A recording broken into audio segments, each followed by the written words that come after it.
there's this thing about like playing on those stages where you're in the middle of the field, and the crowd is going crazy. You hear everything, and in defense, you're trying to get adjusted, right? And only sometimes when you're on defense in your home stadium, you can't hear anything. Right. I'm right here. Yeah. You can't hear anything. Start doing sign language. Yeah, so you have to have sign. You have to have sign cues. You have to have visual cues to be able to get you lined up. But it's nothing but noise, and it's pandemonium, and only thing you're trying to do is get lined up, and all of a sudden the ball snaps. Yeah. And the only thing you can hear is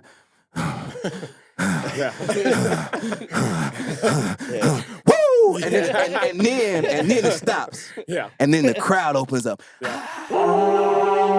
Ride around my top down, window shaking a lot now. I'ma stay proud, no Kane Brown, but I thank God for these days now. Don't make sounds, crash glass, no rebounds. End town, Nashtyville, and I stay proud now.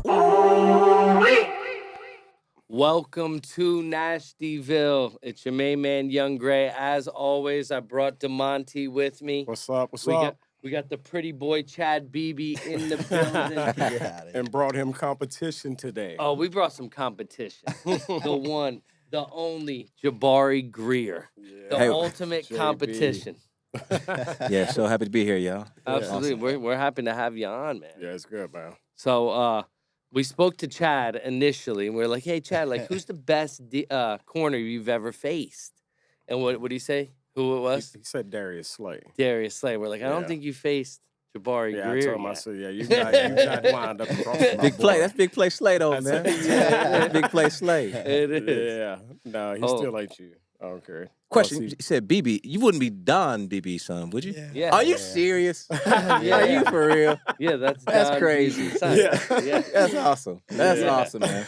Yeah. And as a Yeah. football historian, man, obviously I Yeah. can see that. You follow that? That's Yeah. awesome, man. We didn't Yeah. like his dad too much Yeah. as Yeah, Cowboy fans. fans. Yeah, he took I a know. moment away from us. It's cool. Don't worry, I But didn't not tell really. you. I didn't tell you guys were cowboys. Yeah. It's funny. Yeah. So you that play with Leon Lett or whatever. Yeah, it still lives in his nightmares to this day. The We 90s passed it down 90s from Bills. generation because our friend, our good friend is Leon Lett's That's his baby daughter. mom. Or Yeah. well, yeah. Yeah, and we were able to introduce Chad to them. Oh, yeah. And say, Yeah, hey, that was listen, kinda it's crazy. like Gone this is full generation. circle. Oh, It's a okay. full- Okay. Totally full circle. Yeah. which I thought was crazy part of history. That is crazy. Yeah. The way that he flew that fast, your dad, and knocked that ball out or whatever was insane. I told him, man, they weren't. That's before the 40 times were being measured like they are now. Otherwise, he'd have been clocked. I told Chad he'd been clocked as the fastest white boy ever. And yeah, yeah. ever. Yeah, But they weren't really clocking times back then. I mean, they were. I mean, he'll tell you he was clocked at a 4.2, 4.2. That's fast, man. but he was also in the same time frame of Dion, Yeah. and like he was flying, right? So Yeah. like that's what the talk was. What was Dion running? He was 4.2. His Oh, mouth. Dion ran a 4.2. He ran his mouth more than them 4.2 legs, is probably. fast. And them kicks. Yeah. And them kicks back. No, you're right. Come on now. Yeah, you're right. He is the GOAT. He is the Yeah, GOAT. yeah. But speaking of wheels, though, I mean that's where this guy went. JB's been a family friend. Oh, like for a forever. long time. We yeah. graduated from the Yeah. same high school, everything. Him and my brothers always ran. I'm a little older, Yeah. so he ran a little closer to the younger brothers. But I mean, JB owns our high school still. Yeah. You walk Some- in some- and it's like yeah. every trophy case has Yes. something with We're Jabari from, Greer's from a name small on it. school. Yeah. Very small school. Yeah, the way very to be small modest. school. Yeah, but it was great. Yeah, but you started out in track. No, started out playing football, Football? when I was 6. Okay. Yeah, me and my older brother D, he wanted to sign up for football, and I wanted to be with my big brother. Yeah. So I wanted to sign up too, Yeah. And I was 6 years old, I believe. He was 8.5, going towards 9, and that was probably the one thing that was consistent in my life Right. until I was 33 years old. Yeah. Yeah. Football. And besides my family, right? Yeah, right. But yeah, football every single year but one. It was. But yeah, fun. when you went off to UT, Yes. you ran track at UT. Oh yes. One- Okay. that's so what I'm I saying. did. Yeah. Basically. Yeah, So you I like- grew up. I grew up playing football, and then in 7th grade. In 7th grade, I started running track.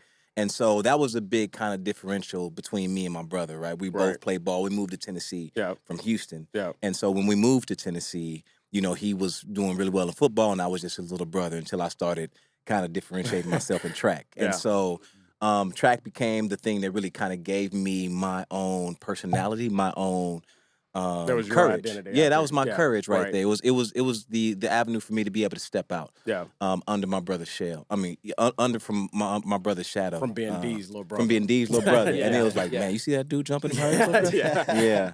That's cool. That's funny though, because it did. I mean, and let's be real. Let's give D his props were due. Yeah. I think D was a monster. Yeah. I mean, you know, like so. For Track Jabari has to be tough because like track, like wrestling, stuff like that.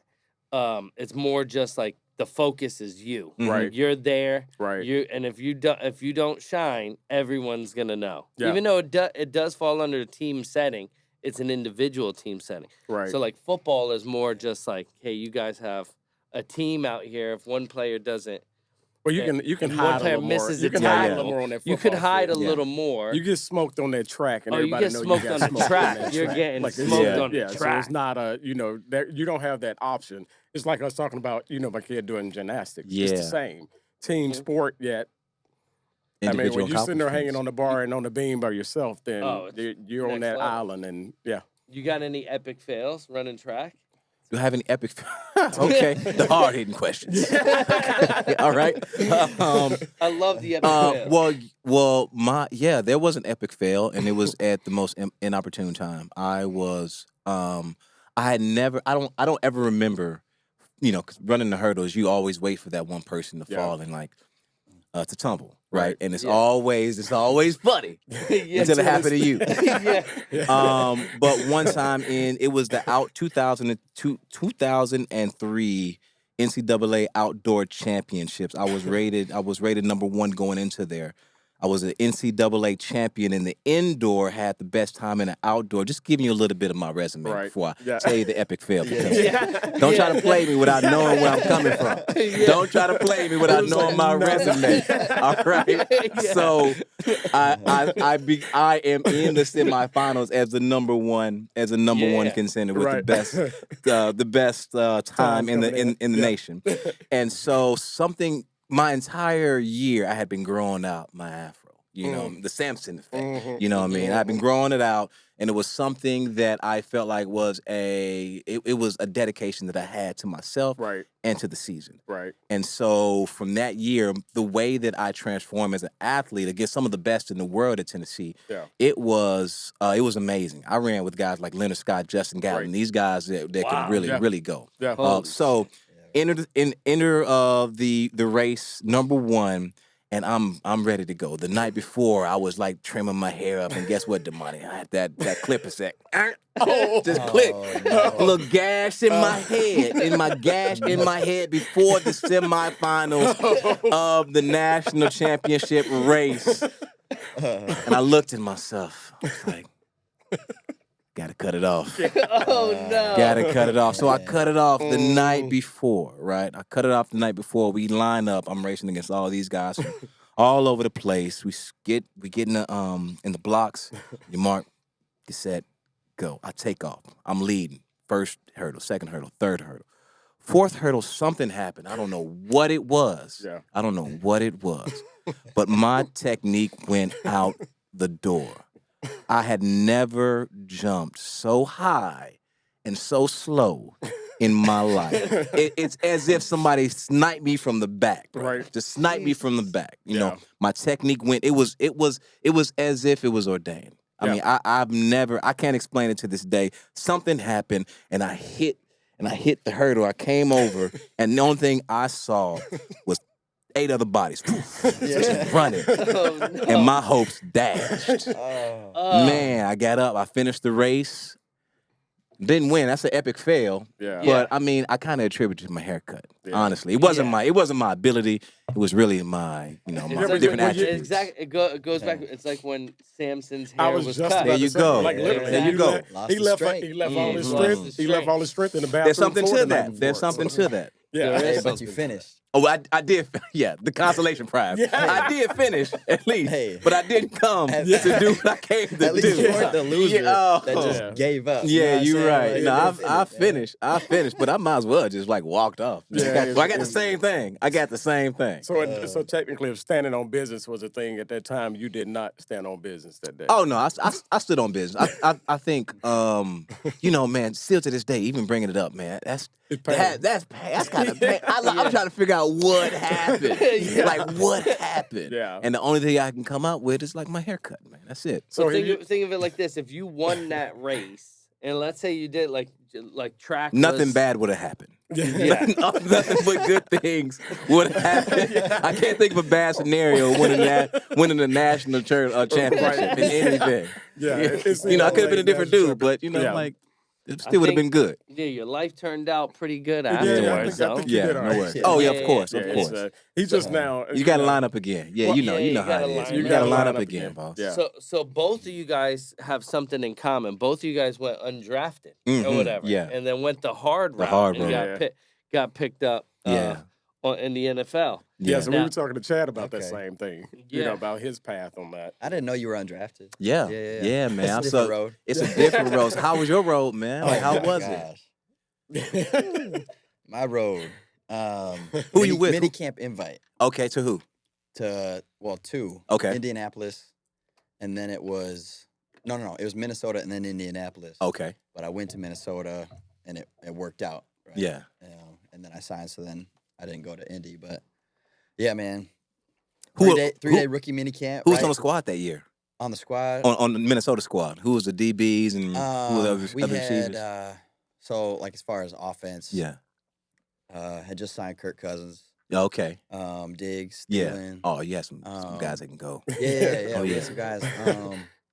Xavier Rhodes? Defensively, Rhodes. Rhodes, We had, Eric Kendricks, Oh, yeah. Anthony Barr. Oh, yeah. Harrison Smith. Oh, okay. Um, That's a deeper lot of other conversation. guys, too. I'm wondering about like that. Them Yeah. DBs, Rhodes and Harrison Smith. yeah. I'm wondering how he was in practice, man. Because you Oh, can I just love tell, Rhodes, man.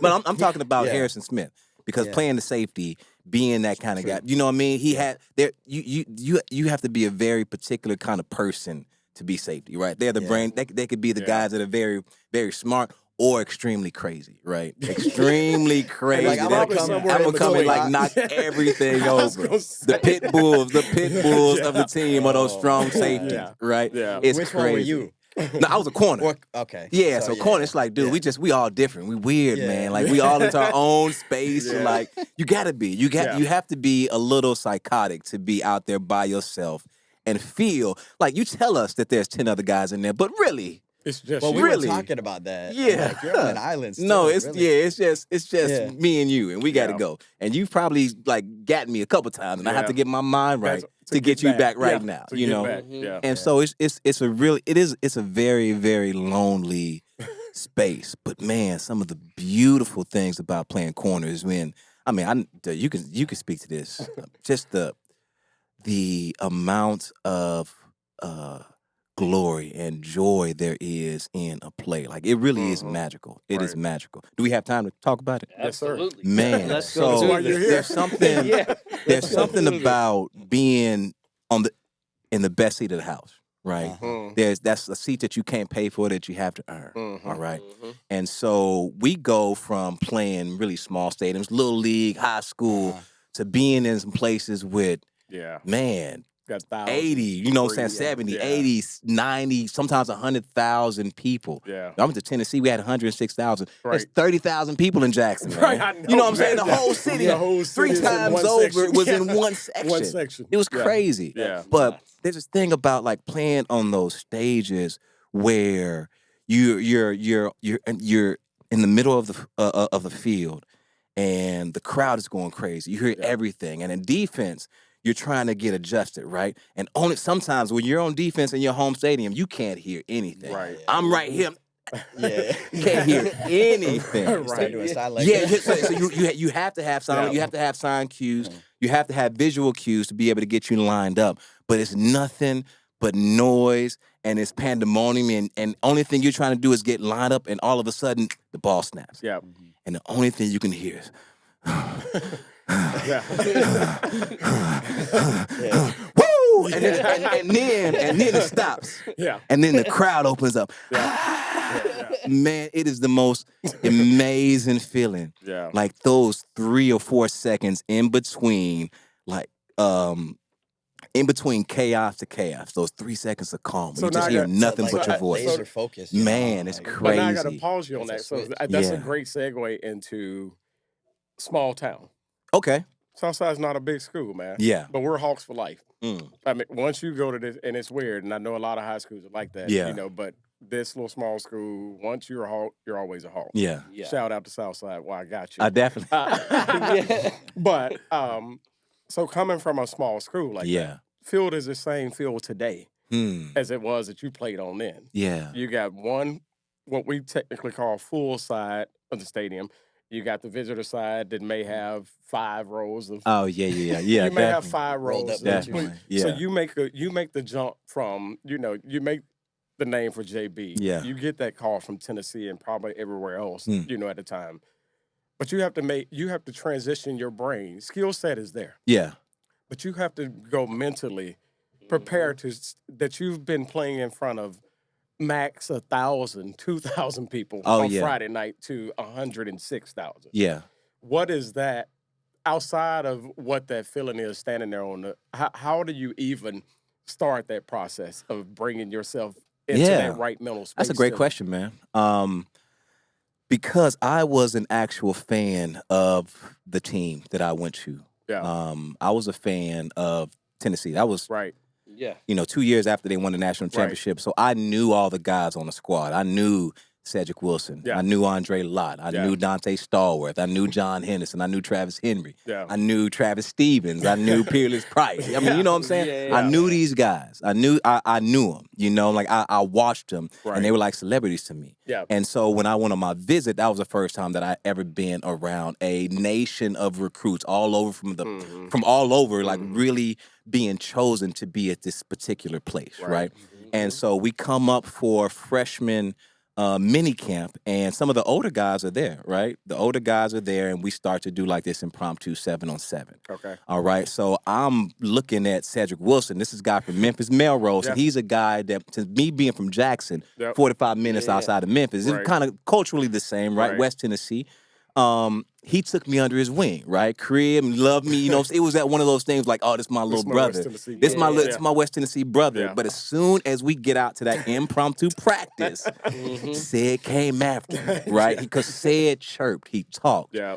And so it was less about me trying to fit into this incredible university as opposed to like, no, I'm about to get Sid. Mm-hmm. Because once I get Sid, You earn the respect. man, Yeah. like this is the moment. If I Yeah. can get this dude that I've been watching my entire life, Yeah. I can do it. I know that I can play with these guys. Right. And so this is what happened. He calls me up. I'm freshman, fresh off the boat, Yeah. baby, fresh off the boat. Yeah. I get upset. Wilson, the number one receiver from a national championship team, Right. and I lock him down 3 for 3, baby. I lock him down. Yeah. It was at that moment. That Yeah. I felt like, you know what, I can do this. Right. So it was even before any of the fans sat in the seats Yeah. that I realized, like, oh man, if I can do like this dude was golden to me. Right. If I could do this, if I can lock him up, Yeah. then I have the ability to do that. I had the confidence. And so for me, I believe is having that next step. Identifying the next step, not the next goal, but identifying the next step that needs to be taken. Like as an undrafted free agent, dude, the only thing I need to do is look better than this dude. Right. You know what I'm saying? Yeah. This Right. next rep. Yeah. And then once I start looking better than him, Yeah. I'm looking better at that number 3 corner. Yeah. Now I'm looking better at that number 2 corner. Right. And that number 1 corner better watch out because Right. eventually something's trying going to to get it. happen. Yeah. Yes. No, so that's it's not about this grand ethereal idea of like, man, I'm finally here. It's this idea of like, no, I gotta take care of this right here first, and all these other things. Like that's how you take them steps. Yeah. That's how you take those steps to get to the ultimate, dream. And so, yeah, that's it. That's good. No, that's good though. Yeah. That's good. So you're playing as a Vol, and Vol's had some great talent before you, great talent after you. Yeah. Kamara came before or after? After. Yeah, after you? Yes. So That's the first guy you thought about. I did think of Okay, Kamar because okay. you know, He's a the fan, though. Saints, Okay, whatever. okay, I'm yeah, a yeah. fan. He's the So, first guy you thought of. So Called him Kamar too. Kamar. Didn't even We're gonna let him slip. We'll let him pass on that. miss a whole syllable. Miss a whole syllable. Welcome to West Tennessee, Dave. Okay. All right. Yeah. So, all right, so you're playing for the Vols. Next step, so you Yeah. go undrafted. Undrafted, yeah. Similar situation to him, or how did it go for you? Well, it's really weird. Where'd you go to school at, Chad? Northern Illinois University. Oh yeah. So Kind of a Sean hometown Payton deal. was Sean Payton there during that time? No. But he had like some. He actually played quarterback there at Northern Illinois. No, he sure? did. Yeah, no, Sean Payton. Really? The That must coach. have been. No, that was some years Coach ago. Sean, Yeah, that was yeah. So that was some years ago. But he did. He had some ties to Northern Illinois. But the reason why I say that is because like at Tennessee, like the culture of athletics and football is that you are expected to go to the league, and so you got guys that go to the league and come back in their nice cars, and it's just like a culture of expectation, right? If you want to be a lawyer, go to Georgetown, right? If you want to be a doctor, go to Johns Hopkins. Yeah. If you want to play football, go to Tennessee. You know, and so it was one of those things where it was just a culture of expectation, and so I mean nobody told me being 5'10", 165 pounds it don't work like that, Yeah. So I was always on the smaller side of the spectrum. But, through God's grace and through hard work, man, I got an opportunity to play at Tennessee and to start for a long time. And so when I was invited to the combine in Indianapolis, where you basically have an opportunity to show your shot, right? Man, I weighed in at 165 pounds, soaking wet. I did 225 probably 6 times. All right. But then I ran the 40 and they clocked me at a 4.52, and that was it. That was it. So, my eternal optimism, like, well, maybe I could still get drafted, maybe. Yeah. But it don't work like that. 165 pounds running a 4.52, bro. Yeah. It's not gonna happen. Right. So I don't get the call. I wait those 3 days and don't get the call. And after the draft, I was kind of despondent. I was a little upset, even though I knew I wasn't prepared. I didn't prepare myself as well as I should for the draft. I get a few offers with St. Louis, San Fran, and my agent calls me and tells me that Buffalo is an option. And immediately after that, he tells me, Rashad's going to Buffalo. And so Rashad Baker was my college roommate for 3 years, my free safety, this guy that was literally like my brother. Relationship between the corner and free safety. He's the guy that has my back. He got my 6, right? And so this is a guy, when he told me that, he was like, hey, Rashad's at free safety. First thing I thought about was, shoot, let's keep the party going then. That's what we do. Let's go. Yeah. So I'm going to Buffalo. And so make the call, make it happen. My uncle calls me because he's wondering, like, what you going to do? You didn't get drafted. And I tell him, I say, Unc, I think I'm going to Buffalo, man. He gets quiet. He says, ooh, boy, it's cold up there, boy.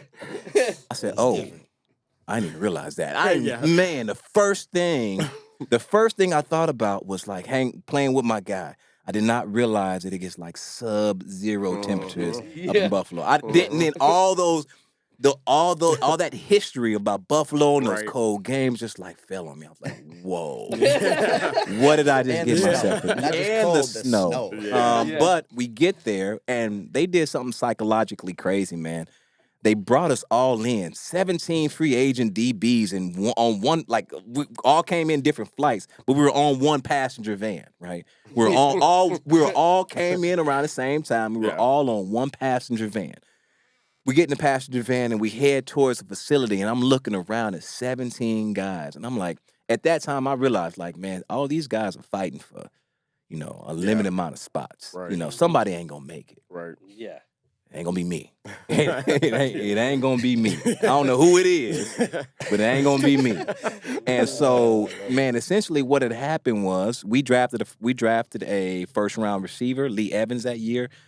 First round quarterback, J.P. Losman, new new coach, Mike Malarkey, and we had our defensive coordinator, Jerry Gray, was a former NFL cornerback, Pro Bowl cornerback for the Houston Oilers, right? I grew up watching Coach Jerry. Gray? Coach Gray. Jerry Gray. Man, listen, I love brother. that dude, I man. love Coach He was in Gray. Minnesota. He was, man, Coach, dog. So, yes, I'm telling you, listen, man, Coach Gray was pivotal to my career, okay? Man. I'm a 165-pound corner, Yeah. all right? Yeah. Dripping wet, 5'10", coming in off of a 4.52 in the combine, right? I'm not eye candy. Yeah. You know what I mean? I'm not eye candy. But I come in there and I man, through God's grace, man, I was able to compete with all those guys. And I knew, seeing Eric Mose, Yeah. Peerless Price, Lee Yeah. Evans, and all these guys that I saw, again, it was just one of those things where it's like, okay, I got to lock this dude up. Right. I have to do something with them. And so I told myself, like every practice, whenever they turn on the film, they're going to see a light coming out at 33. All right, they're going to see a light. And, man, if I would not have had Coach Gray in my corner, a guy that can adequately assess true cornerback potential, right? It had my defensive coordinator been an old defensive lineman Right. or been offensive tackle or somebody, you know what I mean? Right. I don't think that I would have had the eyes and the opportunity that coach that I had Because of him. Yeah, because of Yeah. him with the Buffalo Bills. Me, Rashad Baker, we both make the team that year. Because it was just college to us, right? Right. We were roommates again our first year in the league. We were Right. roommates. He was my safety, I was a corner, and we just went back. It was just back to back. So those things, it was an incredible journey being undrafted, to answer your question. But really, man, it was about doing this with my brother. You know what I mean? Amen. Having people advocate for me that just happened to be supernatural. Like who to have a Pro Bowl corner be able to adequately assess if you made it when nobody else would have given you the next an eye, Right. Going to a place in Buffalo where I had nothing to do but play ball. Man, had I been in Miami Yeah. or been in Houston or Yeah. oh man. Yeah. Like, dude, I wouldn't be on this podcast Yeah, right now, bro. I'd be like, hey, what happened to JB? Where'd JB go? Right. Exactly. But it was Yeah, just no, like that's cool. all those things kind of coming into, Just aligning. it was like just God's grace, man. What was your first, real quick, what was your first impression, though? Like, when you got to the facility, you walk in the doors for the first time, like, I'm trying to stay here, right? Yeah. Right? Everybody's trying to stay here, but, like, what's your first impression? Because, I mean, Man, I that's got real. my own story, but I'm just curious, like, Yeah. what you... Well, the thing that really gets me is that when you finally see the emblems up close, because we stay our whole lives looking through the mirror, looking through the lens. television Yeah. and seeing like people with these helmets on, with these emblems on, and then when you finally get there and you see a big emblem right there on the side, you're like, oh, this is real. Yeah. Like, I mean, seriously, I thought that football players lived in a television until I was 9 years old. Honestly, I thought it was an entirely different world. Yeah. I'm serious. Yeah. I thought it was an entirely different world. Right. All right. So I never knew that this was real until I actually seen a professional athlete Right. in 5th grade, come and speak to our team. Yeah. And so, so when I get there, man, I see the emblem and I'm like, well, this is real. Like I'm actually here. And then I meet the people. Once you meet the people, it's just about stories and like relationships and things like that. But you realize everybody you meet is a grown man. You know what I mean? Like it's different. Meeting families. Oh my man, with mortgages, cars, you know what I'm saying? Dude, you play different with a mortgage, bro. It's funny You know though, what I mean? because but you're right though. Facts. But it's funny though because like going back to Chad's story, like when we actually interviewed Chad on the show, Chad was like, and I knew where you were going with that one because I remember you telling your Oh, my story to God. us today, and Chad goes, no man, when I walk down, you see these cars and you see this. Yeah. I just think it's funny that though y'all two walked the same path technically, your path was still a little different though. You went to Northern Illinois. Mm. He went to Tennessee where they were probably buying cars for people when they were supposed to be buying cars. So like when he pulled up to That's hearsay. That's hearsay. yeah. When he pulled up, to 106,000, to play it, some of them cars weren't the coaches. Like, so he JB probably saw, a little of that glamour before, before you actually check that box and you go, wait a minute, my name is sitting here on a locker beside X.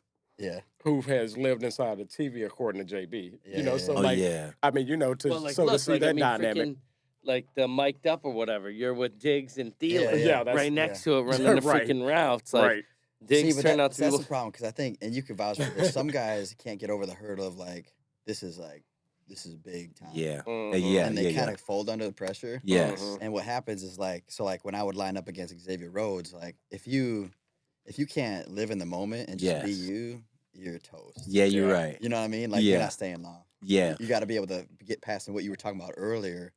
No, I can beat you. Yes. You know Yeah. what I mean? Using Yeah. what I know got me here. So it's really interesting, man. Being that we came up obviously in the same undrafted free agent space, and it's a different mentality. But I'm always interested in the chess match that we as undrafted players have to have, because we can't have it. The first move, we're not first round draft pick. We can't have a checkmate the first move, right? So we have to wait for particular opportunities. We have to wait for people to slip. Sometimes You're saying injuries. shine. Yeah. Show, And then you get that opportunity, and with that opportunity, then you take it. So I wanted your process of playing chess. How did you wait your opportunity, man? When did you get your chance, man? At what point? And how were you prepared for your choice? How were you prepared for your opportunity when it came? Well, I truly believe my whole life prepared me for when I walked into that mini camp. Yeah. Rookie mini camp, undrafted. Well, shoot, I was invite guy. Yeah. I didn't sign any dotted line. They just said, come in and we'll see. Yeah. You're a body, but Yeah. Yeah. And I think it was just the little things, and for me, it was just trying to do what I was told, and go the extra mile, which sounds cliche, but that was real to me. Yeah. And by doing that, the coaches then I earned a little trust. And so when a guy, Diggs or Thielen or whomever was I need a blow. Yeah. I was ready. Yeah. And they trusted me enough to say, go out there. Yeah. You know what I mean? And then my definitely. whole life prepared me for that. Yeah. And I was ready to go and shine. Because that was my time, right? Yeah, you're right. You only get a few. Man. To start. You know, and Yeah. if you don't show it right away as an undrafted guy, shoot as an invite guy right off the jump, you're out. Yeah. You messed up the first time. It's done. over with. Yeah. You know what I'm saying? I don't know. Did that answer your question though? Yeah, that's great. Yeah, definitely. I want to get a story from you because I watched the highlight on Chad or whatever against, what was it, Carolina Panthers? The game winner? Yeah, when he kickoff return, fumbles, kickoff return. Punt return. Punt return. Yeah. Fumbles the punt return. And then you're thinking oh no, the game's over, fumbles it on maybe the 10-yard line or whatever of the no of playoffs. no playoffs, Yeah. it's over or whatever. Yeah. Fumbles the punt return, turns the ball over. Did they end up scoring a touchchdown on that play or field goal? Saved us. Defense Held them to a field goal. held them to a field goal. Yeah. That same next possession, Yeah. Chad scores the winning touchdown Oh, to win the whole game. Yeah. After fumbling on the play Man. right before or whatever. That's one of those stories that your kids gonna get tired of hearing. Yeah, But that was a moment. Yeah. That was a moment. Yeah. You know what I mean? Did I ever tell you about daddy? You did. But you don't understand. It was Yeah. You have moments like that. Oh yes. Give us one of those. Last second victory moments. Oh man. Wow. Or just that moment. No, there's there's so many. Okay, so I know many times that I had some last play breakups against we beat Miami. It could be Atlanta. I think one thing, a moment of effort. Oh, really? I could talk about. Better story. That's how you know. He's going through. He's walking his whole resume right now. He's literally you know what? Man, I remember we were playing the Saints. We were playing the New England Patriots in Foxborough. Tom Brady was quarterback. They had two rookie receivers, Antoine Dobson and another guy, Kendrick, someone. And so there were two, and that was the thing because they didn't have the receivers that they needed for that year. Yeah. But we go up to to win in the fourth quarter. And we score and we're up. I think we're up like 3. Tom Brady gets the ball, comes out. There's something about when elite players come out on the field. Like when we as a defense, we're out on the field, we're getting ready to face the offense, and you got Tom Brady jogging into their huddle. There's something different about that, right? You're like, oh, this dude. You just feel it. Like there's a spirit, that you feel of, that this is not going to be easy, right? And so they're on their 20-yard line, and they march. We're in our 2-minute drill. They're marching down. They're hitting. Tom Brady's just hitting everything, dinking and dunking. We're on. So at the end of it's around 30 to 20 seconds left. All right, they're probably on a 30-yard line, 20-yard line. We're playing cover 4. Listen, just get deep. Just do not let them go for this end zone because they come and the clock is ticking. Right, the clock is ticking. They got one last play. They snap it. Like this rookie receiver, Antoine Dobson, runs a go. I open up to try to get the ball from Tom Brady. This dude throws his deep ball is like an optical illusion, right? It really is. It's crazy because it goes up and then comes down like a missile. I've never seen anything like it. Every quarterback is like a surgeon. They're precise with the way they put the ball with their arc. And Tom Brady he's had the most beautiful and deadly arc that I've seen playing. Yeah, it's crazy. So he drops it right over my head for us to lose the game. Right, last second. We go to the locker room, and I'm distraught, man. I'm like, I can be emotionally detached. So I'm not crying, but I'm like, you know what, man? I feel like I let my guys down. Yeah.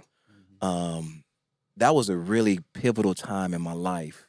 My father was sick. Eventually, he had passed from cancer, and he was always a man that was easygoing, that had a great disposition, was never complained, right? Just a gentle man.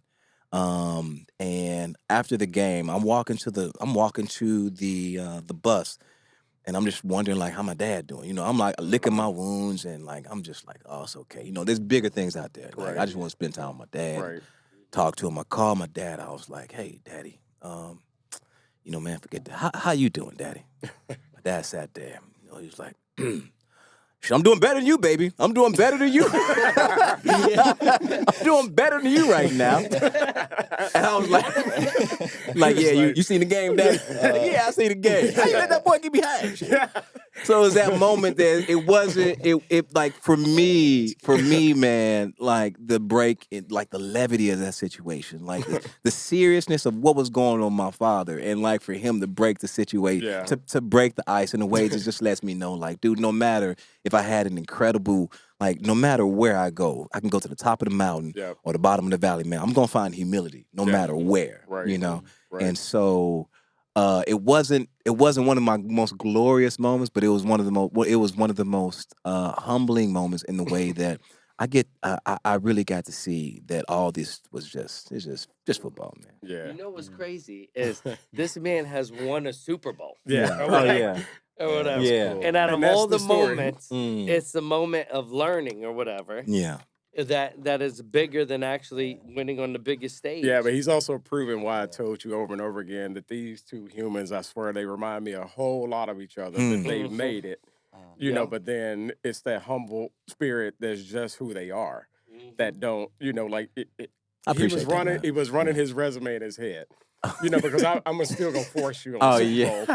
And for one, and it's kind of a personal reason for me as well, because there's only been, and I can count them, there's only been 2 other times. Yeah. I'm die hard through and through. But there's been 2 other times, not 2 total, but 2 other occasions where I put somebody else's team and jersey on. Oh, you know what I'm saying? Because so Super Bowl Sunday. Yeah. Super Bowl Sunday. We're absolutely all the families together. We're like, we got JB. We have JB on the biggest stage possible. Yeah. So for that day, and I'll never forget it, I didn't have any Saints gear. any Saints gear. You've been playing for them, you know. Yeah. So I said, I just refuse to do it. It's not my team. Yeah. I'm gonna support my boy all day. Yeah. You know, I'm gonna watch the games if he's on, but I'm not buying no freaking Saints gear. I don't care who he can send me something, but I ain't buying it. Yeah. You know, so this Sunday, we're sitting here. One of my IT guys at work, he's a diehard Saints fan. You know, so I was like, I said, bro, you got to have something that you done outgrew or something. It's like, give me something for Sunday. So sure enough, I put on the starter pullover, one of those vinyls. Yeah, that's come back now. But I had this thing on watching the game. We're cheering JB on. I was like, bro, my boy's about to win a freaking Super Bowl. Like Super Bowl. Our boy. Like we ain't even faking it. We know this dude. Like we actually know this dude. Yeah. You know, like so for him, same with Grady. So my cousin, you know, Grady's our Grady Jarrett's my second cousin, plays right now for the Falcons. Man, he's been playing for a while. Super Bowl, he's been playing for that. Yeah. But Super Bowl Sunday. I got on it, you know. Oh yeah. Did you buy a Jarrett jersey? So no, he sent me. Oh, okay. So, but only because I showed up. First game I saw him play. Yeah. They were playing the Titans, and I literally was in Cowboys. Yeah, from you head to came toe. with Cowboys And gear. he came out the locker room, and Grady goes, "No, sir, no." He's like, "What is this?" Like he tugging the story, like, "What is this? We can't do this." And I swear, a week later, his mom had sent me. I had a new customized Jarrett jersey in the mail. So that's nice. So we talk about like elite quarterbacks, Tom Brady. Oh yeah. Now you got to play with one of the most elite quarterbacks. Oh, ever, definitely. Ever. Yeah. I would say, and like you can't put Drew's up there. You can't put Drew not in the top probably 10. Top 5 in a lot of cases or whatever. Yeah. Drew Brees is a different animal. Oh yeah.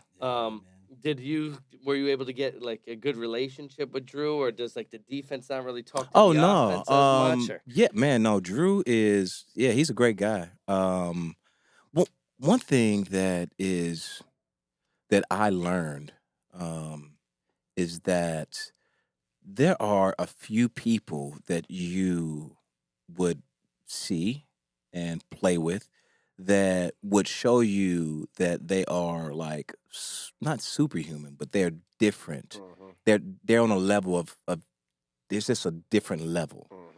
And it could be in a lot of different facets, right? You have some guys that just have like elite athleticism, something that's once in a generational type of stuff. You know? You see people doing things that's just like effortlessly to them. That's effortless to them. But then you have some people that are extremely smart, that you know that can see things that you can't see. Yeah. Man, Drew was a guy that was literally like a machine. Okay, from the time that he woke up to the time that he left the facility, did the exact same thing, the exact same way every single day, to the point where I knew exactly. Everybody knew his routine. What the next step was. His routine and his schedule. Yeah. The thing that kind of blew me away was that anytime we would run sprints, all right, Drew, from the very first day of practice to the last day of, to Super Bowl, to Super Bowl prep week, right? When we do our sprints, he goes 5 extra yards and touches the line. 5 extra yards, touches the line the exact same way, all right? The exact same way. Every single time. Comes into the huddle with the exact same way, and does the exact same thing. Man, so I realized that there are some people who will have a discipline that others are unable or unwilling to attain, to actually suffer for, and that is exactly what being extraordinary is, right? Doing the extra things, doing the ordinary things extra, right? And so he was the epitome of like being extraordinary. He did everything that we do. Like he's not just he's not a much better athlete than like the rest of the guys, but he was just like so efficient, so precise, so like calculated. It was like, dude, at the end of the week, I'm like, I'm not doing Drew's schedule no more. Like, I'm not doing that. Yeah, it's like, all right, I'll do it for a little bit. I got sprints, but this dude was different in that aspect. Yeah. Wow. And so that's you got to be like that to be a future Hall of Famer, man. There's him, a guy like London Fletcher was another guy who was like that.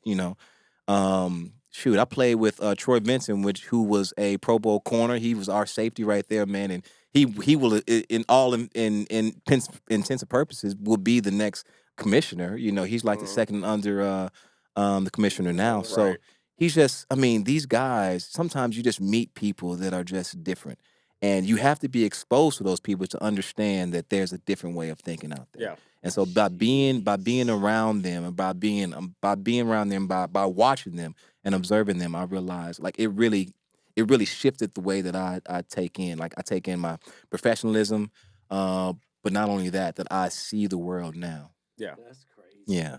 How does it feel like when you win the Super Bowl, right? Yeah. And everything, they're like, the Saints are now the Super Bowl. Oh yeah, you know what, man? Like, what is that feeling? Like, So- I mean, obviously, Right? I'll never Shoot, I wanna know. experience. Yeah. So, man. So I remember when I was 9 years old, and I stayed up late. I was supposed to be asleep. I stayed up late watching the Giants win the Super Bowl. I'm not sure who they were playing. I'm not sure if they were playing the Bills or they were playing the Redskins at the time, the Commanders now. I'm not sure who they're playing, but I remember being up late and like having to sneak to watch the confetti fall. I'm watching the confetti fall, right? And so this is a dream of every player. I'm going through my career, and luckily we get an opportunity, through God's grace, we get an opportunity to play for the game. All right. So that season had been it was incredible in the fact that we went 13-0 for a while, you know, but we were the angriest 13-0 team in the history of the NFL. We could not do anything right. We're undefeated, but man, the way that team was just so not tight, but it was just so we were ready for it to be the very best, right? Yeah. We knew we had to be the very best, and then we get an opportunity to play for the game, and so you're finally here. The lights are brighter, you know. The lights are brighter. And it's a different speed because people are playing for their future, you know. You win the game, and for me, the family comes out, right? The confetti comes down, and I'm in that moment. I look at my family on the 50-yard line. I see my wife, who's pregnant with our youngest son. She has our 17-month-old baby in her arms. I have my two older children, my 4-year-old and a 5-year-old, and I see the confetti falling down in their face. And I realize, like, where I was watching that game in the dark room, and now I realize where my kids are with the confetti falling on their face, and realize that their life will be different than mine. And so how did it feel? It felt great to win the game, right? But it was transformative to see them in that moment realizing that all the sprints, all of the late night, people now do. I used to run in the church parking lot of East Jackson, on the east side of Jackson, Tennessee, every single night, man, like running routes for a college scholarship. People like they act like I was crazy, right? Yeah. I used to backpedal everywhere when I was in college. I'm talking about this class, everywhere. I mean, that was just my life, man, because it was always in my mind. And now, all that work, we finally get there. And the payoff is understanding that their life has changed. Yeah. They will never experience, they'll experience their own challenges, but they have a different experience that will shape and then will release them into different realms of possibility. And so for me, that was the most impactful thing. Well, let me take that story full circle. Please. Because my pops won a Super Bowl with Favre in Green Bay.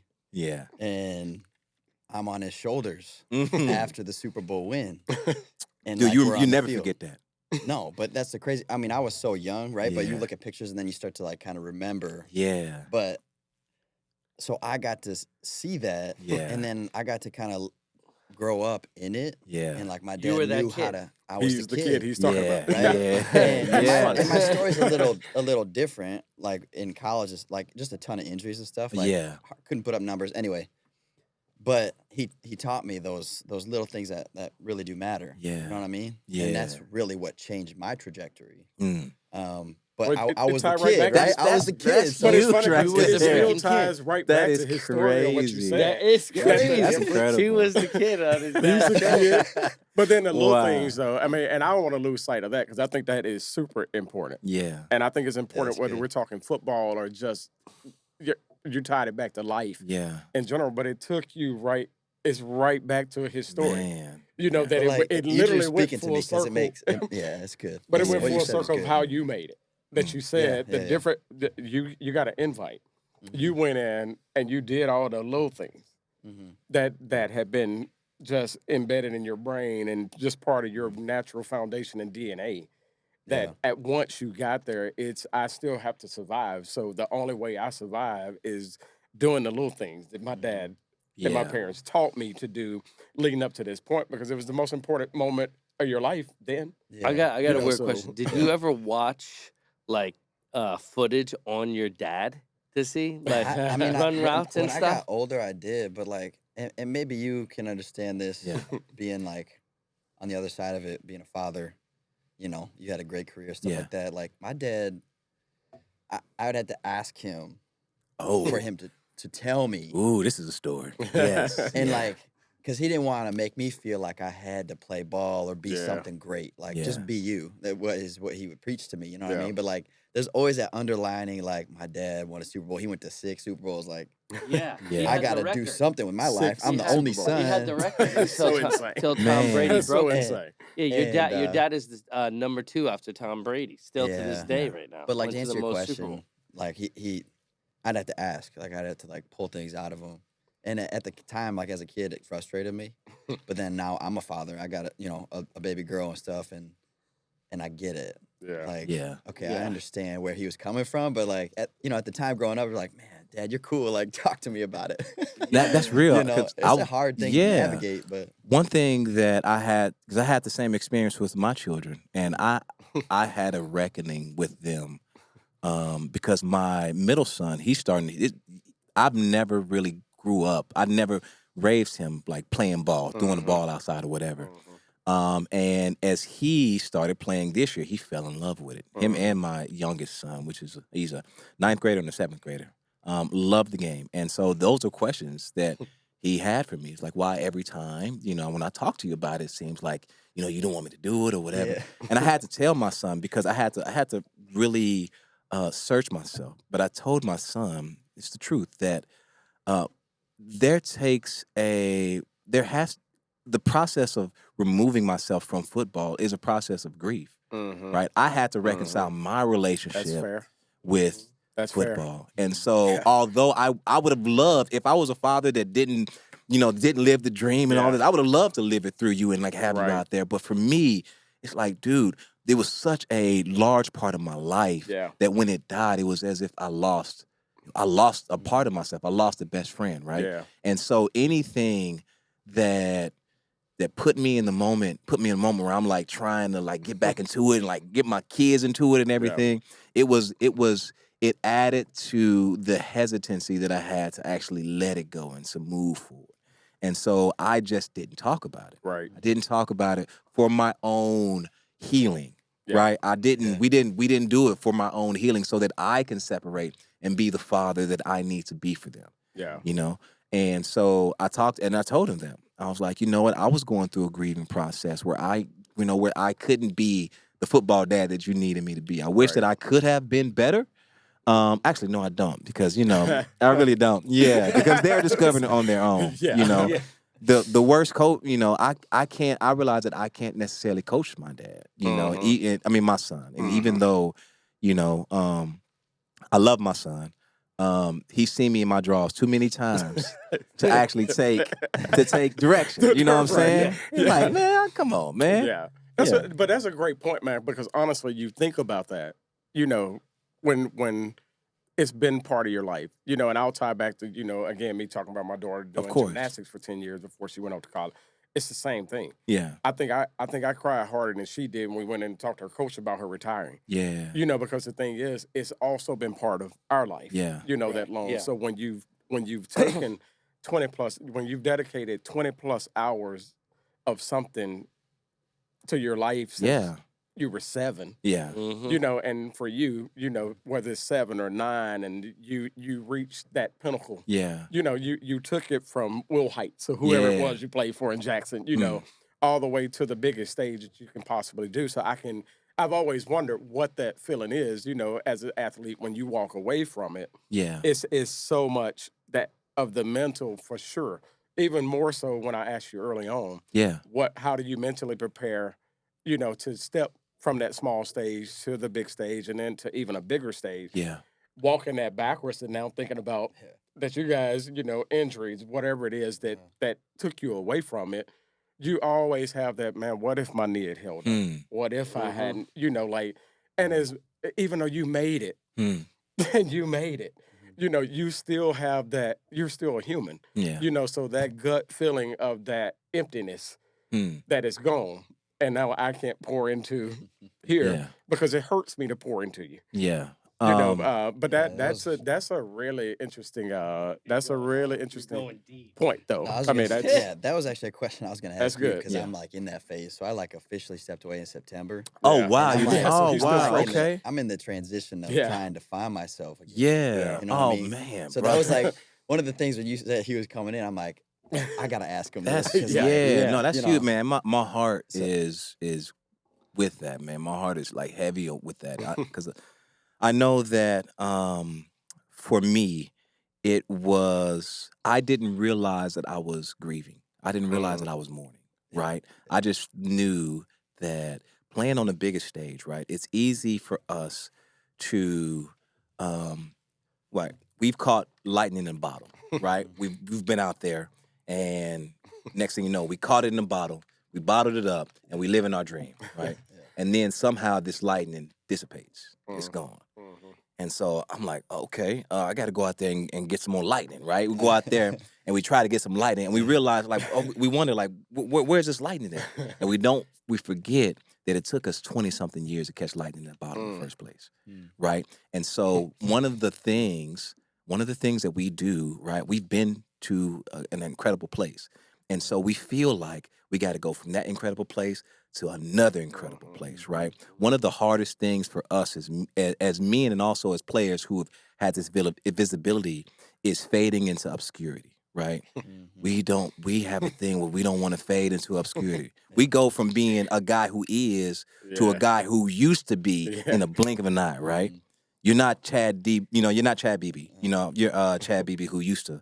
Chad Beebe, who used to, you know what I'm saying? Who used to play for you know what I mean? And so we go from a guy who, Jabari Greer, who is, he plays for the Saints. So a guy, Jabari, he used to play for the Saints, right? And people don't even realize that. Like a guy who is to a guy who used to be, it's like they're speaking to a dead part of ourselves. You know what I mean? They're speaking to this guy who used to play, but that guy who used to play is not there. And so we try to find that in different areas. We may trying to find it in TV, try to find it in real estate, try to find it in something where we can still be that guy who he is, right?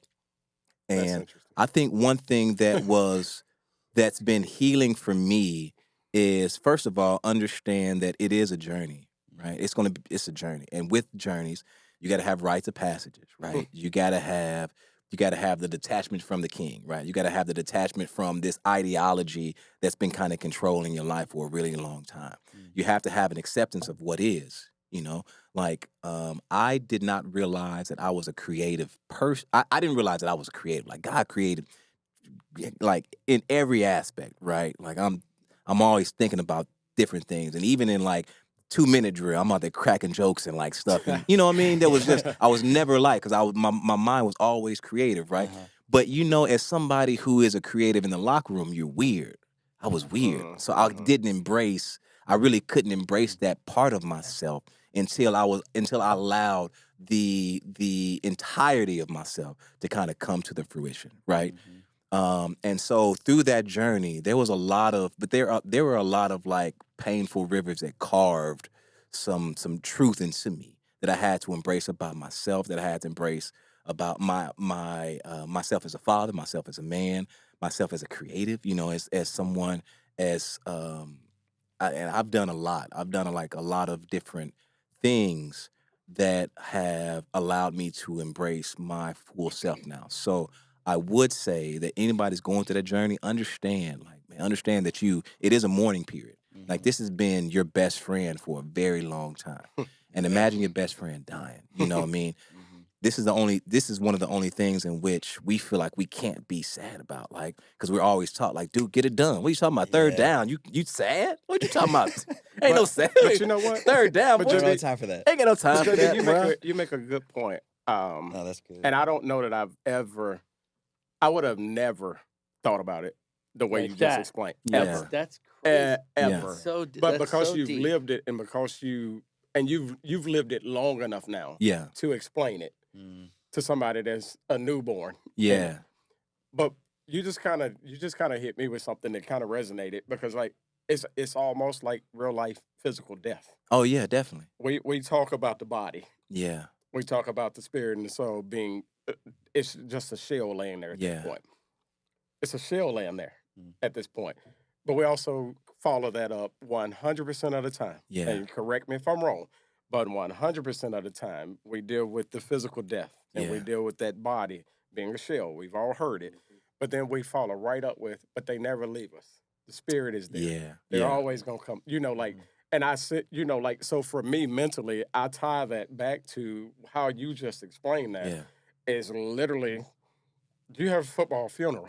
yeah, yeah. You had a football funeral that you sat there and you were like, you know what, man, that 33 jersey, Yeah, man, she was so good to me. yeah, you're right. Mhm. But it is a part of you. Yeah, But you sit there and you Still, tell your kids yeah. about that one story yeah, that they done heard you tell everybody that he has explained his dad knocking his ball out of Let's hand. yeah, He's heard that story a million times. I will tell you, But though, that is the spirit yeah, cycling right back Yeah. through and Like coming back and seeing circling. you and just like staying alive, I will tell you, so like when this journey closes, right? So like the journey is closed. Like for me, like I may not be the biggest entertainer on the face of the earth, Right. But like Not I yet. see traits in my one daughter, London, who Oh, yeah. I do think will be probably one of the London's biggest gonna be a dog entertainers one of these on the days. face of the earth, Yeah. or Yeah. whatever. So like your dad, like probably did the same thing, lived his journey. You end up following the footsteps. He was probably more proud of you or whatever and what you've done than winning the Super Bowl himself or whatever.